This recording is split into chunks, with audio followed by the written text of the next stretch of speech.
কত কিছু চাইলাম, পাইলাম না, দিল না আল্লাহ। বলে না আপনার সব দোয়া কবুল, তবে কবুল হওয়ার 3টা সিস্টেম আছে। কয়টা? চান্দুল্লার ভাইয়েরা মনে থাকবে?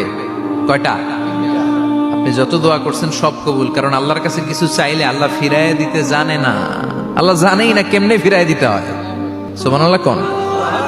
চাওয়া মাত্রই আল্লাহ বলে অ্যাকসেপ্টেড, যা কবুল, দিব দিব না এটা বলতে জানে না, চাওয়া মাত্রই বলে দিব। 3 সিস্টেম। নাম্বার 1, আপনি আল্লাহর কাছে দোয়া করলেন, চাইলেন, আল্লাহ বলে দিব, বলেই তিনি দিয়ে দেন আর আপনি খুশি হয়ে যান, পেয়ে গেলেন।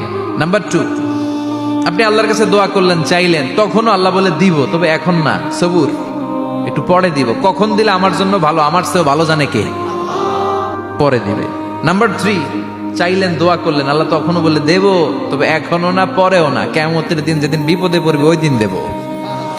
যেদিন তোর বাবা তোরে চিনবে না, তোর মা তোরে চিনবে না, বন্ধু বন্ধুরে চিনবে না, পীর সাহেব মুরিদরে চিনবে না, মুরিদ পীর সাহেবরে চিনবে না, ইমাম সাহেব মুসল্লিরে চিনবে না, মুসল্লি ইমাম সাহেবরে চিনবে না, কেউ কাউরে চিনবে না। ওই কঠিন দিনে তোরে আমি বাঁচাইয়া দেব।